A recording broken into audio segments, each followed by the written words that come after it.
मूर्ख चार ब्राह्मणों की कहानी। बहुत समय पहले की बात है। चार ब्राह्मण मित्र थे। वे सब एक ही गांव में रहते थे। चारों बहुत विद्वान थे, लेकिन उनमें से तीन घमंडी और मूर्ख स्वभाव के थे।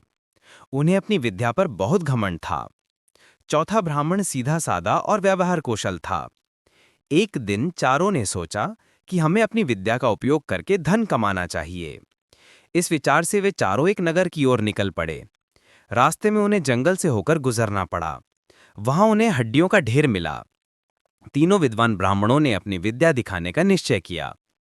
पहले ब्राह्मण ने कहा कि मैं इन हड्डियों को जोड़कर एक ढांचा बना देता हूं।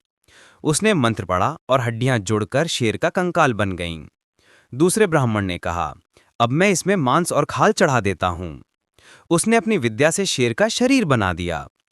तीसरे ब्राह्मण ने कहा, अब मैं इसमें प्राण डालकर इसे जीवित कर देता हूं। चौथा ब्राह्मण, जो समझदार था, बोला, रुको, तुम लोग गलती कर रहे हो। अगर शेर जीवित हो गया तो हम सबको खा जाएगा। लेकिन तीनों घमंडी ब्राह्मणों ने उसकी बात नहीं मानी। चौथे ब्राह्मण ने कहा, ठीक है, जब तक तुम उसे जीवित करते हो मैं पेड़ पर चढ़ जाता हूं। इतना कहकर वह पास के एक ऊंचे पेड़ पर चढ़ गया। तीसरे ब्राह्मण ने मंत्र पढ़े और शेर में प्राण डाल दिए। शेर जीवित होते ही दहाड़ने लगा और देखते ही देखते उन तीनों विद्वान ब्राह्मणों को मारकर खा गया।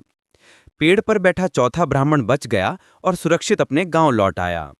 सीख या नैतिक। केवल विद्या ही पर्याप्त नहीं होती, बुद्धि और समझदारी भी आवश्यक होती है।